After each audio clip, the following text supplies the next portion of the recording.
রোবটটি দেয়াল পার হওয়ার চেষ্টা করছিল কিন্তু গার্ড তাকে থামিয়ে দিল। তার ব্যাটারি প্রায় শেষ হয়ে গিয়েছিল, তাই সে একটি গাড়ি স্টোরে পৌঁছালো। সেখানে ম্যানেজার তাকে হেসে স্বাগত জানালো। ভেতরে ঢুকেই রোবটটি একটি ফুল চার্জ দেওয়া গাড়ি খুঁজে পেল এবং পাগলের মতো সেদিকে দৌড় দিল। কিন্তু যেই সে দরজা খুলতে যাবে, ব্যাটারি শেষ হওয়ার কারণে সে মাটিতে পড়ে গেল।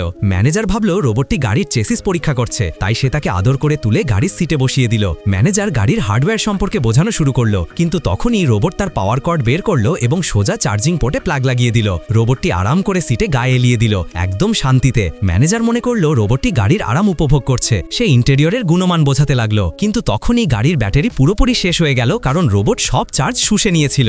ম্যানেজারের মনে হলো ভুলটা সেল স্টাফদের, তাই সে রোবটকে পরের গাড়িটি দেখাতে লাগলো। যেই তারা নতুন গাড়ির কাছে পৌঁছালো, রোবট আবার চার্জিং পোর্ট খুঁজলো এবং প্লাগ ইন করে দিল। সেই গাড়িটিও শেষ হয়ে গেল। এখন এই খেলাই চলতে থাকলো, গাড়ি বদলাতে থাকলো, রোবট প্লাগ লাগাতে থাকলো এবং একে একে সব গাড়ি ডিসচার্জ হয়ে গেল। অবশেষে রোবট তার ট্যাঙ্কি ফুল করে স্টোর থেকে বেরিয়ে গেল।